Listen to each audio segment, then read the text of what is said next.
now, T1, they struggled their way into here. And I feel like it's tough to judge the level of T1 right now because we saw some promising things where they kind of got out team fought by top esports. There was, as Ryan said, the unfortunate quadra kill situation from Jackie Love, and then against Pain Gaming, they were extremely dominant. Yeah. So honestly, it's really hard to tell what level T1 is at right now.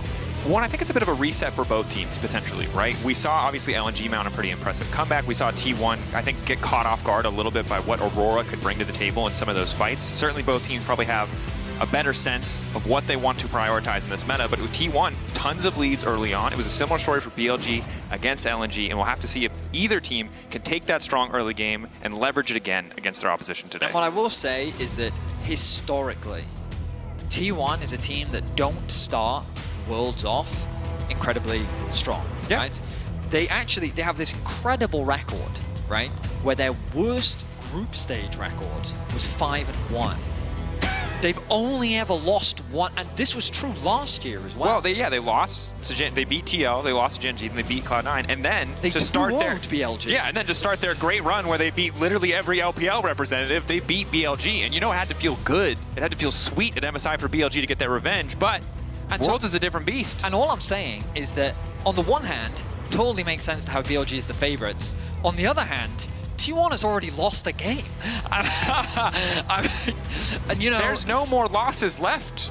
Yeah, they've already given BLG that one up. So, until best of fives. Yeah, so it's a scary thing because that pedigree really does follow them. It's always mind-blowing when people ask me, like, why is Faker so popular? Well, most people have one world championship, maybe two at best. He's got 4. Yeah, but then you zoom out and you're like, actually, most people don't have a world championship. Yes. And it's just, it's really crazy to realize that, like, regardless of their form, T1 have a way of performing. And so that's why we're excited for this matchup. Yep. Many people believe it's too early in the tournament, and I totally understand that sentiment. But the good news is that there's still room for both of them to be able to make it out still. Just shout out to EasyHoon there on the support staff on the side of BLG. Legendary SKT Azir back in the day, 2015 run, now supporting BLG. I think they're too far away in years for me to be like, he's got all the secrets. I can't imagine that a lot of 2015 transfers over, but you never know. Now, I was looking back at their best of 5s when they met at MSI. There was a lot of focus on Faker back then. It was Azir Orianna every game. Yeah. The idea was to try and pinch his pool and put him on something that he couldn't have the same level of impact on. Back then as well, Senna was a very high value champion in terms of both sides were actually really looking to contest it. And I'm curious as to what the priority is going to be in this match, because if it hasn't been obvious enough, Yone is clearly important. My opinion, I think we share this opinion, is it should just be a permanent red side ban. Because we were cooking, I was throwing randoms. I was like, Rammus and Lissandra, probably 2 champions that I think you could throw into Yone. All I'm saying is, but I don't think they're going to do it. If you walk into a draft meeting with any pro player ever and you say the words Rammus or Lissandra, you're getting fired. So, you know, it's banned. Yay! Yone banned! Okay, Love watching it. It's just a little too strong. Shout out to T1 for that one. The Aurora going to follow that one up. Okay, so T1 are just removing some of the really powerful champions on the meta. Makes a ton of sense. Orianna, obviously, also very strong in the meta. And the Nocturne, the thing that's kind of, I think, surprised many with how impactful it's been so far at the tournament. The utilization of his ultimate to set up for these other teamfight tools. The Sejuani removed as well. Does leave things up like the Ashe, the Skarner, the Vi. We've only seen Wei on Vi so far in this tournament, and I would be surprised if we didn't see him on it again. Ahri? Knight's Ahri. I don't think they would first pick it though, would they? I mean, probably easier to first pick the Vi, as you suggested. I can't imagine the immediate response would be a blind pick Ahri, but with Smolder and Yone off the board, as well as Orianna, obviously the mid lane pool, and technically Aurora as well, the mid lane pool is pretty heavily hinged. I mean, obviously, Knight's Ahri is world-renowned. It's one of his best champions. He has an unbelievable win rate on it. And so, with the confidence, and as you said, with the pool being narrowed down, Knight is saying, this is a champion that I want to play. Makes complete sense. For him, So now with the Vi and Na being taken away on the side of T1, what's the pairing going to be? Oh, they're pairing up Skarner. A little bit surprising. Typically, you'd expect something like a Jarvan or a Viego, something with a little bit more damage and setup, because if an Ari Charm connects, you want to make sure that you have good follow-up. But it looks like the Sylas... Oh, Faker's Sylas! Also, Sylas with a Skarner on the other side of it is not something I've seen yet, and I'm really curious to see how impactful that can be.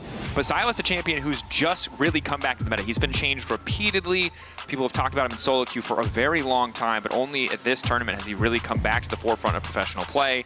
Taking away the RI ult, obviously very solid. The tankiness you get from a Jax ult as well is something to consider. And it's going to really affect BLG's considerations as we go into the second ban phase in terms of what they feel comfortable grabbing. Because let me tell you, Alistar is no longer an option.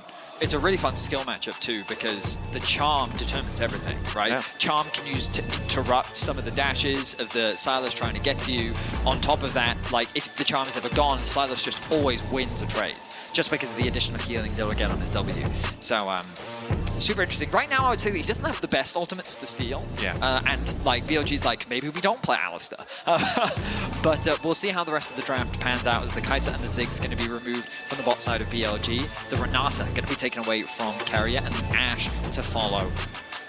Will be interesting to see, of course, if we do see an early swap here. That's what I was thinking. With Kalista putting a little bit of pressure on BLG, certainly. Obviously, Kalista highly mobile. A little bit tough for a lot of these champions to lock down, tough for something like a Jax or a Skarner to stick to that pick. They can't burst her out immediately. Okay. I was wondering, what do they even go here? I thought maybe Ezreal. Jhin, an interesting choice, of course, to follow up on the Ari charms. It's easy to land that long-range CC. This is good. I like the Poppy a lot, especially when you think about the dash from Vi, the Sylas mobility, and then just Kalista. Poppy's just great into Kalista in general. I don't know how I feel about the Jhin just because of the dive, but I guess BLG is saying Poppy should provide a lot of peel, enough for the Jhin to be able to play pretty comfortably. So far in the tournament, LPL teams have an abnormally high priority on Jhin. It seems to be a pick that they're super comfortable with. They are good at leveraging that long range, and of course, when you have a Jax, when you have an Ari who are willing to dive in, the Jhin follow-up is something very powerful. Carry a please.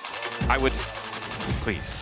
You Don't won't? get baited by pigs. No, the rules. I know. I'm saying please. I'm not saying it's real. I'm saying please, sir. One time. Begging you. Please just lock and pike. Thank you, Betty. All right, well, this would be a mix-up.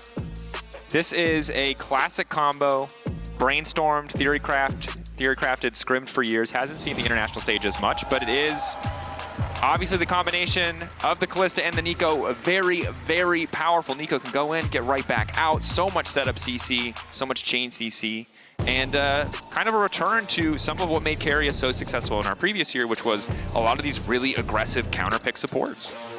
What I like about this, the comps, is that there's just a lot of comfort across the board. You've got Bin on Jax.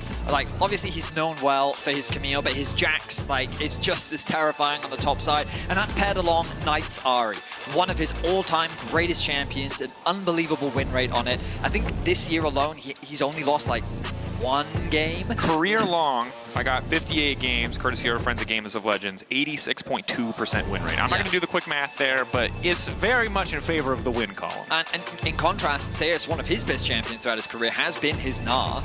And then you contrast that, like, it's hard to say for Faker specifically because he's played for so long. Yeah. He has so many champions. But I always think back to that 2019 when Faker, he stole the Gnar. Yeah, and like... destroyed an entire region in a moment. Jensen 1v1 matchup he had, like, he's just, yeah, he's a good Sylas player, and it's going to be a fun one. These solo lane matchups are going to be exciting. I'm hopeful we'll get standard lanes, but I'm not going to promise anything as we jump in for our best of one matchup between BLG and T1. Neither team will be eliminated, but obviously both teams hungry for that 2-1 bracket, looking to get out of Swiss as quick as possible. Don't want to risk a single thing. Remember, it was last year, T1 beat BLG to make it out, to qualify for top 8 in the bracket stage of Worlds. So Carrier sneaking his way in, pretending to be owner. A bit of mind games here. And the second game we've seen T1 really go for one of these compositions that's very heavily focused around some of these team fighting ultimates, right? We saw a similar thing when Faker was playing Neeko mid in their first matchup. Ultimately didn't quite work out. The Aurora disrupted it, but there's no Aurora this time. Should be able to find a few more effective engages. We're seeing the grasp Ari again, by the way.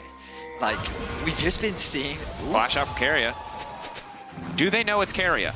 Otherwise, they might not have tracked the flash. If they do, his lane phase is going to get a little bit tougher against this Poppy. So the problem with Knight starting E is you do concede a lot of control in the mid lane. Yeah. W gives you just a lot of trading power just because it's a short cooldown, easy to last hit, helps you control the wave. E, long cooldown, single target, doesn't offer a lot. Now, we talked about the possibility of a lane swap, but it looks like BLG is going to be the ones to initiate it. And T1 naturally ready as the split map has begun. Makes a lot of sense in the context of T1's bot lane. Obviously, you really do not want to be against Kalista Nico for the first few levels. That's a picture of Faker. You throw that up on your phone, we're putting it up every time. I don't know if you've noticed, but there's a theme to how we promote Worlds, and it always involves cut the music, Faker. Doesn't matter what he's doing. He can play piano, he can sit on a throne, he could take your order at a fast food restaurant. We would all love it.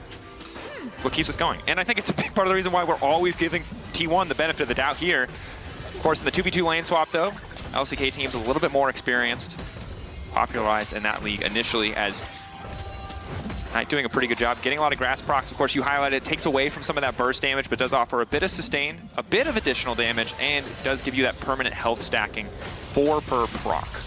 I mean, yeah, it makes sense to me. Well, it doesn't really. It's more. As an Ari enthusiast, you hate it because you want to do damage. Yeah. It's understandable in the context of melee matchups, right? Because it's very easy to generate the grass procs. You can just keep hitting your opponent, gives you a bit of extra sustain. That part makes sense. It's just that in the mid game, I feel like you lose a lot of damage. Kind of like when you can proc electrocute on somebody. Yeah. Now, this is the part of the lane swap that we all know and love because this is the skill part of the matchup. Can you pull off the dive? Ben, level 2. Level 3 now is great. Counter-Strike crucial to survive the dive. On here as well, I think the second you see the Poppy, if you don't know what abilities have been taken, you have to assume Steadfast Presence is there, and it really stops any potential of the dive. Notice how respectful Bin is being as well. But definitely the winner of this situation. Zeus will be able to catch this last part of the wave, but Bin having access to a nice stacked wave on the bot side is going to be more than happy to pick this one up. Overall, though, nothing too crazy happening either side. The initiation of the swap is now concluded, as both laners will now look to return to their respective lanes. Of course, pretty calm, all things considered. We talked about it in the previous game, but once the initial dives kind of fade away, might see the reset to standard lanes now that the first few levels have been kind of survived, now that both bot lanes have been able to get a little bit more experience. But remember, in the context of this year, BLG have certainly had T1's number. Last year, T1, well, they had all of the LPL locked down, but this year, at MSI, of course, we saw across 2 best of 5s, BLG were able to come out in both of them, knocking T1 down to the losers bracket, meeting them there, beating them again to face Gen.G in the finals. So history right now, at least, favoring BLG as we head into this best of 1. And it was at Worlds last year where they met in the qualification stage. It would have been in the 2-1 bracket, if I remember correctly, where T1 actually got a 2-0 to the surprise of many. And were able to qualify there for the quarterfinals, where they then, in fact, made their miracle run all the way through to the finals. And coming into this one, again, understandable that BLG are expected to be the heavy favorites. They're a team that, ever since Wei has joined the roster in summer, they've become very complete, very well-rounded. Their ability to generate early game leads is off the back of they'll leverage their prio, and then Wei is hovering. And just as I say it, the observers highlight it for us. They're pushing mid, pushing bot, and they're working now together. Wei sets his sights on the bot side of the map, doesn't want to get spotted out by that little phantom. And they're all just kind of coordinating, providing that safety. He can look for a bit of a gank here, and here it comes. Wei coming in. On can go in as well and try to interrupt some of the escape tools, but they're just hitting the clone. Keria able to shapeshifter out to safety. Crucial to get away from that gank, but well highlighted, Betty. Good use of the lane pressure from BLG to Fish, and you can see, meanwhile, T1 not really able to make a play of their own anywhere else. So this is exactly what has made BLG so effective in their early games. And sometimes we've seen some of their inconsistencies in the early games at times, one of the things that they were criticized for early on in summer. But Wei has just kind of allowed that, to kind of allow these very talented laners to thrive in the way in which he enables them. And he doesn't tend to showcase a preference. We've seen him play through top lane as well. Ooh, nice route. On getting chunked out here in the 2v2. You know Flashing. T1 are stronger, forcing the flash out from Elk 2. incredibly clutch from the T1 bottom lane to just instantly leverage their 2v2 advantage. And this is the thing, we can't talk about individual talent without talking about the T1 members. This bot lane are typically very aggressive, and they find a successful 2 versus 2 to get that summoner spell out from Elk. And this is why the lane swap probably came out. You want to avoid this 2v2 at all costs. They thought the first 3 levels, if they just got level 3 without needing to fight, it might be a bit easier, and it certainly is, but still very much favoring T1 as they're still grabbing these plates. You've also got pressure on the top side from Zeus as he just continues to push these waves in against Bin. Owner grabbing the grubs in the meantime will only be able to grab 2, but T1 across the board getting a lot. I mean, they do have a 1k gold lead now just off the back of the lanes kind of returning to normal. Really objective advantage in favor of T1, just as you highlighted. Now BLG set their sights on Faker. Nice initial movement. Obviously, Charm does connect. Faker not going to try to extend the trade at all. Uncertain where on is. Good presence of mind, good awareness. If he commits anything there, very likely will have to burn Flash to escape. In the end, though, some gold has been picked up, so gold lead leveraging to about 600, really balancing out. Grubs will feel good on the next spawn, though. T1, they can get 2. We'll be able to grab the 4 grub buff with pressure Zeus is putting down right now. Will make it that much easier for him to take some of these early plates.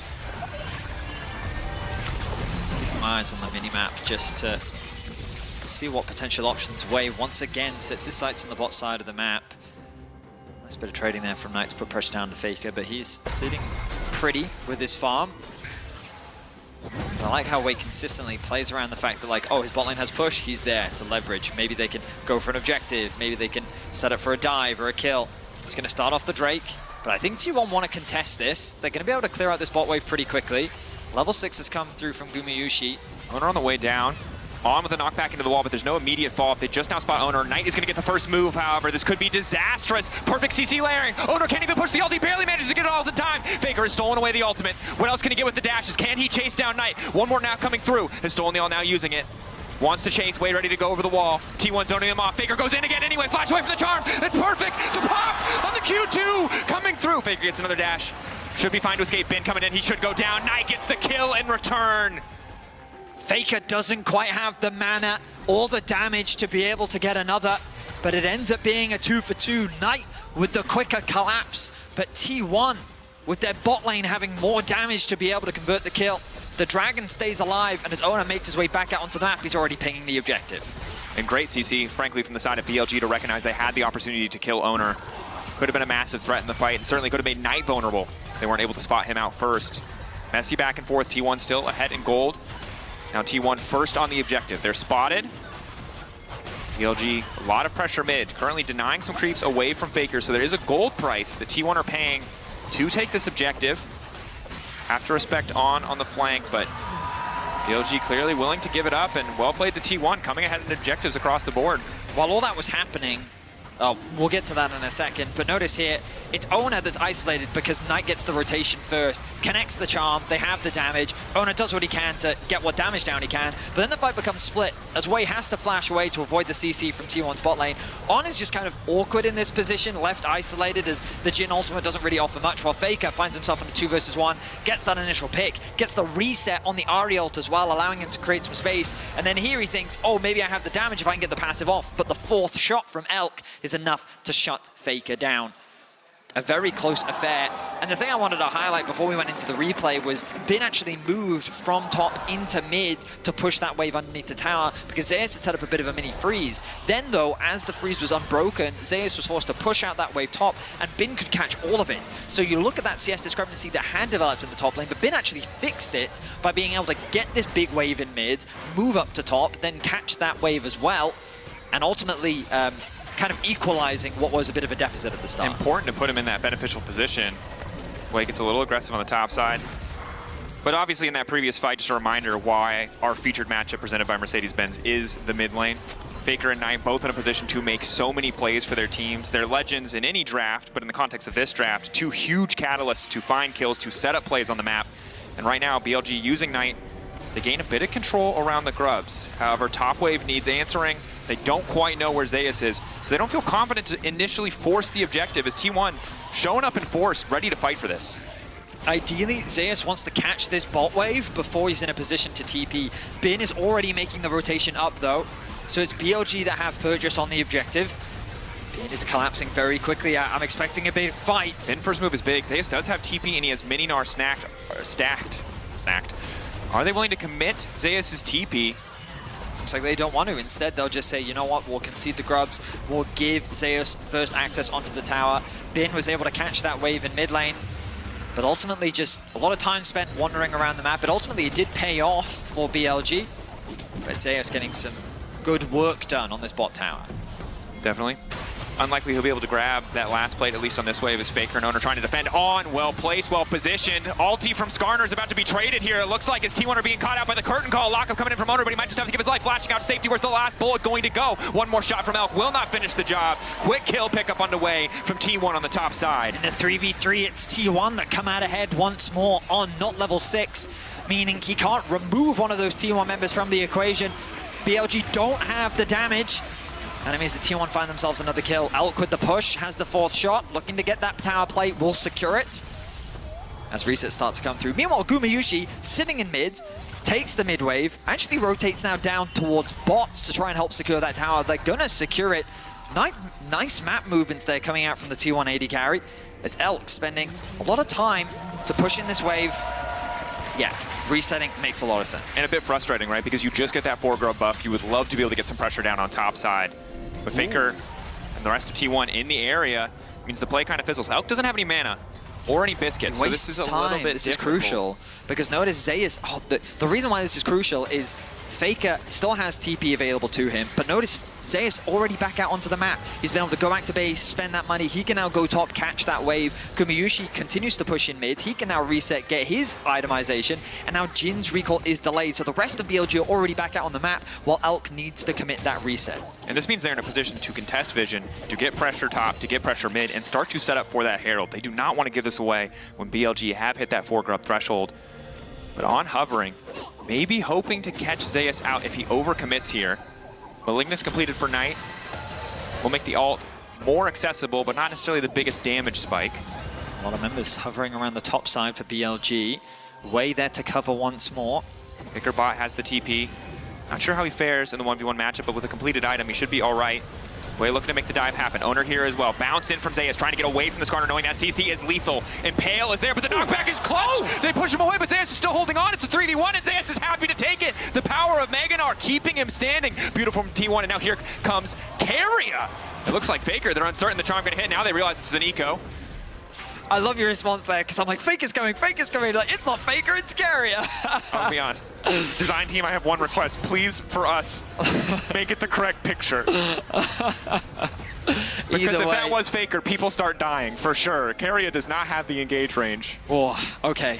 So ultimately, nothing comes off the back of that. BLG, they tried to set up a dive onto Zeus. I love the idea with Knight there right behind them. I felt like that they would have enough damage, but the arrival of Owner really kind of ruined the play setup, bought enough time for Zeus to get the Mega-Gnar, and then he was able to make a mega play to buy enough time to force BLG to then disengage. And when you burn those resources, you don't have enough left to take the fight. As Faker gets aggressive on the bottom side, not sure if they have enough here to make this happen. Poppy ult stolen away.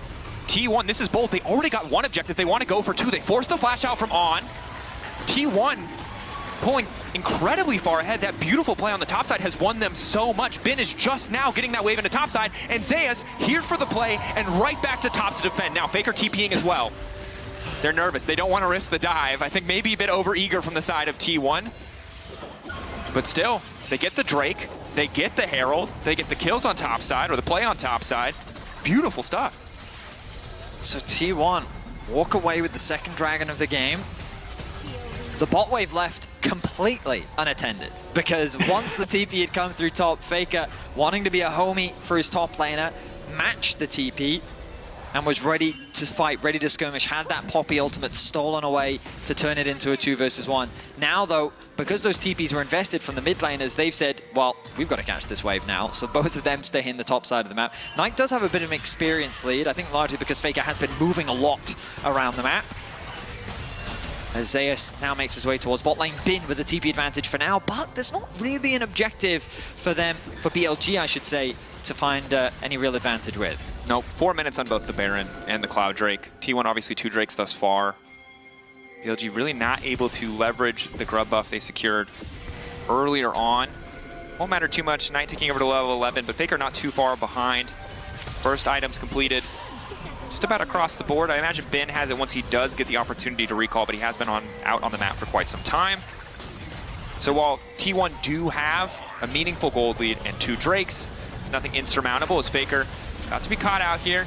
Hail going in, well timed, well positioned. Charm follow-up is there. Did you not want to give him the chance to steal away Knight's ultimate? Not sure about the individual cooldown. Taking his time on this one. Does he have the hijack? The answer is no. Faker going down.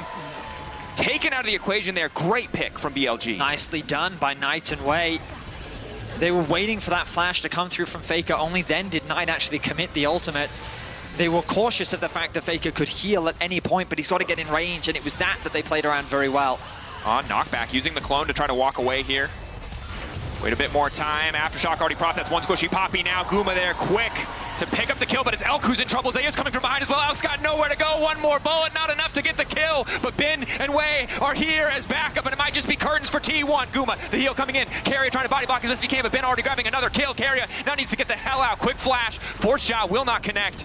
But BLG, excellent counterpunch in mid. My goodness, BLG are locked in right now. The response from Bin leveraging his TP advantage to be able to find that flank and come in from behind. T1 do find that initial pick, but they get the response kill onto Gumayushi. The kills are equalized, but in terms of gold, T1 still find themselves with a lead. And there's a reason the Bin Jax is scary. Yeah, he was put down early on. They might have had to sacrifice an objective to get him to an even state in this game, but this is a terrifying pick in his hands. We take a look back at this play, you can see the impact that he has. So again, this play starts with, remember, the top lane already died.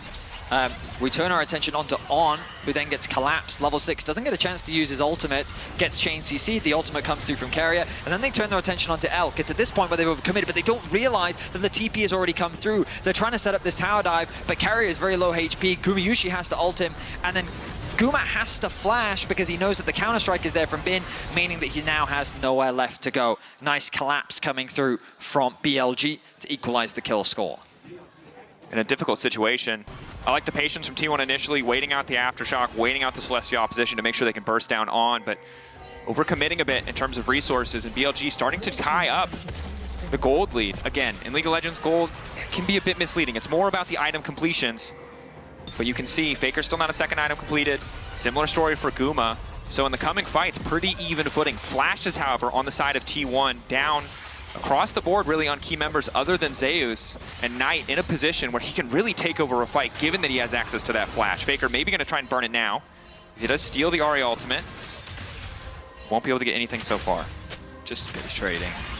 Clears out the wave, gets level 12. He is about a half a level behind Knight just because of that kill that Knight was able to find on the top side. Dragon spawning in 40 seconds. Faker wants to get his reset off. Knight should be able to push one more wave, and then he can either choose to base, maybe complete the Leandries, or make his way down. That's actually forcing Faker to stick around as Zeus finally catches that bot wave. Bin back out onto the map. Actually already grabbed himself the arm guard. Something that maybe T1 won't be expecting in the fight. Recall now from Knight. Probably second item completion. Faker in a similar boat, both mid laners with TP. They do want to fight for this objective. You can see Elk and Guma showing on mid-wave. They want to try and get this one shoved in so they can have advantage on the objective. Knight wants one more wave. That might be enough to get in the Leandries, but how much time is it going to cost them? He secures it. Faker's going to match for the time being. Used. TP bot lane. Going to be matched here. Zeus getting lower and lower. Desperate to get the Mega. Faker gives him a bit more time to stack it up, but it might not be enough in the face of Knight. Flash is available. Can charm flash quite easily. Playing this one out a little bit slower. Jax ulti stolen for a bit of extra resources, a bit extra resistances. Elk waiting off to the side. Curtain call can come. Recall now from Zeus. T1 bullying, giving space for their top laner to recall and reset for the fight. He might need to use TP, but he'll be ready to go. Rage already stacked. Faker off, isolated. The problem is, Knight does get the Leandries, but think about how much time he spent getting it. Because he stayed to that extra wave on top, he wasn't able to get the reset off. He wasn't able to replenish his HP or his mana. So once he then commits the TP bot lane to match the play from Faker, who had just gone back to base, he's now forced to reset, allowing T1 to guarantee themselves numbers advantage, especially given that Zeus was just allowed to back and had the TP available. They wisely concede the Dragon. But I guess you could argue that, like, a bit of a misplay there from Knight. You understand the logic. I only need one more wave from an item. If I get this item, I'm going to be really strong. We just have to stall. But then that play happens on the bot side of the map, and then it's just this cascading series of events, allowing T1 to put themselves on soul point. It's a difficult position to be in. Every choice comes with a cost, and ultimately that one is going to cost them the Drake, right? Because Faker's TP does double value. It ensures they have bot lane prio. It ensures that they get the Drake. And now T1 are in soul point position. Knight has that second item. Ulti about to come off cooldown, still has the flash, but there's not a lot to fight for right now. Neither side going to be quick to start this Baron. This top tower doing wonders for Knight right now. He's having so much freedom to just keep pushing out this wave. Faker's hesitant to push up, especially now that that fog of war has been created on the top side of the map. BLG doing a good job of keeping this vision pressure up. The top side of the river fully in their control. Faker now going to match the wave, and T1 have to respond to that pressure. They concede it. This mid tower is getting very low. 4 members strong in the mid lane. They should be able to secure this. T1 holding on as best they can. Okay wave clear, but really just not enough to stop the pressure coming in here from the side of BLG. The threat of Faker on side, though. Does mean BLG will back off, likely to need one more wave. Bin feeling more confident in the 1v1. Zayas has flash, likely to be forced here. Flash out from Zayas. How long in the leaf strike should you be able to finish the job? Goes golden! A freeze frame, baby, as he dunks the top laner of T1.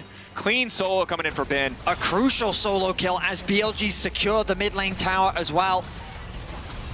I mean, Bin, you already saw how well he was doing in the 1v1 matchup, but the Jax reaching a point where the Gnar just can't deal with him anymore, and he's going to continue to be a threat in the side lane. And you got to respect the aggressive use of Seekers. So often just that defensive tool for team fights. Uses it to get to solo. Will get him that much closer if he does want to finish the Hourglass, to have repeated access to that stasis.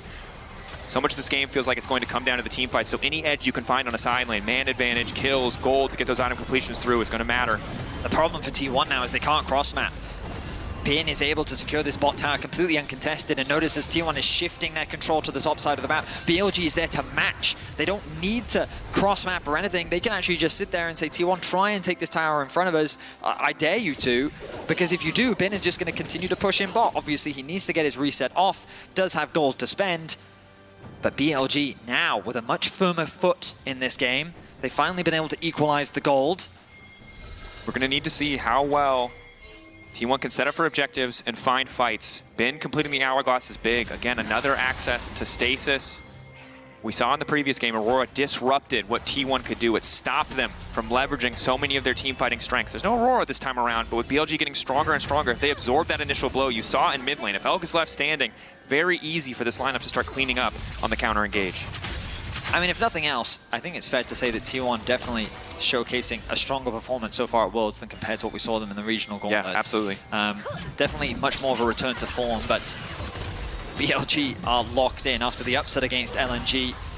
You can see their adaptations that they've made, making sure that they have comfort of their own, and they're finding success with it right now. Wei has found an angle. Zeus in trouble once again. Faker can TP to try and save him, but it doesn't seem like the right call. Zeus sleeping out. Knockback for the Impale is so crucial. Now forcing the TP, immediately forcing the response, but the man advantage will be decided BLG. Wall up there to initially break the fight. Impale to try to dissuade a little bit more, but now it's going to be Faker in trouble. Zeus getting lower. Bin finding the initial kill. Goes golden once again, buys a brief moment. Curtain call now coming out in the extended fight. It's BLG taking control. Carrier ready to disengage if they need it. Knight finding the angle. BLG with a beautiful play. BLG set their sights on the Baron. A massive pickup onto both solo laners as BLG is quicker to collapse. They keep their pressure on the mid wave. The TP comes through from Bin. They set their sights on the Baron. Pressure on Owner. Hell, pressure on Guma. Steals enough. Will they be able to stop this play? Carrier cannot overstep. They don't have the damage to win a fight. The most they can hope for is a steal. But it's so difficult with On. It's so difficult with the pick tools that BLG can bring to bear. 8K getting lower. T1 are here, maybe just hoping for exit kills. Respawn from Zeus. He does have the TP. He will use it. 5K getting lower. Off on the side is the Poppy. On. Ulti, 15-second cooldown. Looking to lock up Elk. Where's the follow-up going to go? Carrier trying to dissuade. Guma knocked back to the wall. The flash forward. Going to try to finish on the first AD carry. Now he's on the hunt for Knight. Guma! Popping off in the clutch moment, but Bin ready to turn it right back. That's the ultimate. Counter-strike is there, but it's Bin versus all of T1, baby, and that is not enough. In the 4 versus 5, T1 are able to turn the fight around. Incredible target selection from Owner to set up for the team to shut down the bot lane. Wei has an angle to steal. Clone will spot him. 5K, is he willing to give his life? It'll put them behind on the Soul. He can't afford to die here. Zeus now chasing. Baron gonna fall, Carrier getting lower. Oh, T1 securing the first Baron of the game, cementing the lead. Soul point as well. If BLG cannot take this Drake, they're going to be in dire straits. But look at the target selection. You can see how T1 is kind of funneled into the blue buff area of BLG's jungle, but that then gives them avenue onto Knight and Elk. Knight doesn't have the ultimate available. Guma smartly flashes in to lock them down alongside Ona. And then with the backline gone, it's really all up to Bin to be able to clean up the fight. He does what he can, but at this point they're at a numbers disadvantage. And while he does take down Guma, Zeus is able to find a double. And this was all while Faker wasn't even there. Excellent team fight from T1, gets them the Baron, and just like that, they flip the game once more. And you see frustration on the face of Elk, right? When you're Jhin in that situation, it's so hard to do anything. You need space to work. You need space in the team fights. T1 now setting up for Soul Point. BLG happy to keep them here. The longer they keep T1 interested, even if they don't start the objective, the more of the Baron buff they are burning. But it looks like it might just be the flip. Remember, you've Carry got the off on the Kalista as side. well. Knockback from On will be big, trying to zone out. Gets the jungler out of the picture. They instantly get the objective. Can they take the fight? Faker now locked up. He's not even going to have the chance to use the Poppy ult that he so graciously stole. Finally, we'll get it back, trying to burn it through. At least On carry off on the side. A massive ulti, but now Elk is ready to open up. The curtain's called. One shot, two. Health bar's too high for him to do anything yet. They have to retreat. They have to get out. The lockup on the carry is good. They're trying to take down Guma. Guma locked up for a brief moment, but Zeus is there to body block Elk. Just fast enough to get away, but there's too much CC. Now it is Knight. Can he make the difference? Last dash used. Way likely to fall here. The chase down from Owner and Zeus. Top and jungle together, salvaging the fight. Flash forward from Zeus. They're not done. They want more. On trying to body block. Knight with the red buff. How many cooldowns has he got left? Owner locked up. On running, splitting their attention, but he will fall. The Soul is denied from T1, but it's a massive team fight win once more. These team fights are absolutely crazy. They're an absolute nail biter. As we turn our attention once more, On with a huge ulti on to the jungle top combo. Faker then goes in. The chain CC is ruthless, but even then he gets the Poppy ultimate. He knocks him up, he gets On incredibly low, and BLG are turning their attention onto him. But on the cross map, on the other side of the fight, I should say, Bin gets locked down. He, just like Faker, doesn't really get an opportunity to impact the fight that much. Carrier gets incredibly low. Guma gets CC'd, which means that Carrier then drops. Knight sees an angle to shut down Guma Yushi. But then again, it's that top jungle combo to clean up the fight. They're not focused down. Their consistent damage is enough. I think Wei even messed up going through the wall at the very end there. And a frustrating, such a close fight overall. Almost enough damage to kill Faker before he could get that Poppy ult, that extra burst. And you can see Knight, he's so damn powerful in those extended plays. But eventually he just runs out of resources. You only have so many dashes if you're not going to be able to find the kill. I mean, he needs his dive buddy of Bin there with him, and Bin was just shut out. He tried to make the TP flank happen, but Zeus would not give him the space. Wow, crazy game. I really think a lot of credit needs to be given to Ona this game. His target selection has been on point in these fights. 2-1-8 scoreline. He's been involved in 10 of the team's 12 kills. And you can see how close all of these fights are. I feel like if BLG just had a little bit more upfront burst damage, Wei playing team fights well, locking up Guma for moments, consistently forcing his cleanse out early. They have so much CC, but again, the damage not quite enough. So much sustain coming in from the Kalista, now armor as well. Ona on track to securing the GA. Oh, he actually just got it. GA, Faker's now got Cosmic. It's going to be impossible to get away from him. But it's really important to understand the T1 is the LCK 4th seed, and they're that for a reason, right? For them to get a win here, even though it's just a best of one, in the context of the World Championship, when BLG are considered tournament favorites, alongside that of Gen.G and HLE, for them to get a win here would be massive in terms of upsets. I mean, to be in the 1-2 bracket for either of these organizations, whether it's current expectations or all-time expectations, it would have been unthinkable coming into this tournament 100%. Short of a truly disastrous draw for T1. Which has not been the case. And I think so many T1 fans are happy to see this team reignited, playing at the 100%. level that they're expected to play at. Obviously, as an organization and for these players, World Championship is where you often see them turn on. But normally it's that man in the mid lane who is struggling to have impact in this game as Knight continues to flourish on his Ahri, but the rest of his team is stepping up to help provide him the space to still be a threat in these fights. Definitely. And again, really, across the board, T1 doing great in these fights. Credit to Zeus as well, who died in the solo bot play, has been found at solo kill, but has now rebuilt that gold lead in a decent position. Now, BLG not out of this game just At yet. all, no. Bin now completed his third major item, going to have a lot more damage off the back of that Wit's End. He's going to be that much more of a threat on the side lane, but really I feel like this game is going to come down to the team fights. Baron spawning in 45 seconds, the Dragon in about a minute, 3 items fully completed for Knight. The Death Cap as well is so much damage for this Ahri. Knight's target focus is going to be crucial. A single charm onto Gumayushi could be the game changer that BLG need. Luckily for him, he has the cleanse. But it might not be enough, given the sheer amount of CC, the potential follow-up from Elk. We saw the bot side play where BLG were able to set up fine picks, leverage the range advantage they can have with the Ahri dash-in and charms, with the Jhin curtain call. But in the straight 5v5s, it's been T1 coming out on top. Maybe BLG can continue to find those picks. You highlighted it. Knight has to be the center of attention here with Death Cap completed.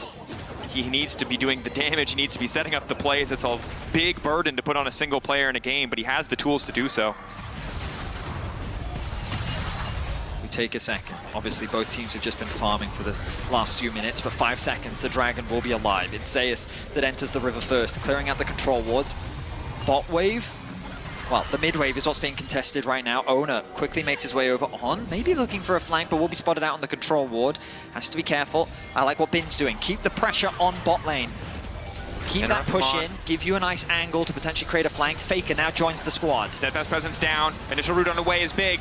Impale not hitting anybody. Way forced to flash out. Knockback is good from On. Knockback into the wall as well, but Faker now getting involved in the fight. No, the Steadfast presence up just in time. Bin on the backside trying to finish off Owner, but I don't think he's strong enough. Can go Golden. GA, burn. But where's the rest of the damage? Where's the rest of the follow-up? It does not matter. T1 are just stronger in the 5v5. BLG, it looked like that they were going to turn and fight. A great poppy ultimate came through from On, but once Bin had TP'd in, he was committed to the fight. He had to go in. Knight goes in, but no, Owner secures it. Cloud Soul to T1. I set on the Baron as well. I mean, there's no reason not to. T1 must feel so strong right now. Ahri's just used the ultimate. Owner on cooldown, but it's going to be up relatively soon. They still have Fakers and Zeus' ulti ready to go. And Observer's beautifully highlighting. They're going in blind. They'll just now see the health bar. Faker off on the side, looking to lock up Elk, forcing the flash. Protobelt flash forward from Carrier. The lockup is there. Elk's got nowhere left to go. They don't quite catch Knight. Knight now versus the world, but there is Faker to finish the job alongside Zeus. T1 dominating in this mid to late game. The turn was so fast. BLG didn't see it coming. Faker came from one flank to then force the flash out from Elk, but the moment it was gone, Carrier struck. The team fighting from T1 coming online today as they're now looking to break the base. T1 at Worlds just continue to impress. Team that seems to never disappoint. Once again, finding a way to topple the LPL champion. It's not done yet. BLG have an angle for a fight. On has ultimate in 10 seconds. Great Impale. Bin in the midst of 3, but is it going to be enough? He just cannot finish the kills. On now getting knocked back. The Nor is there, and T1 will not be denied. T1 1-2-1. On can knock them away, but he cannot knock them out of this game. T1 take down BLG. An incredible game with some fantastic team fights. Today will not be the day that T1's record is blemished. 1 loss to their name, and they will not concede another. Incredible. And that's just the best of 1. All right, AD, we had a great time with it. Yeah. What do you have to say about that? What I have to say is that I wish this was a series. Like, I want to have more games of this. I mean, we might if BLG can now make it through the lower bracket. They're a 1-2 team.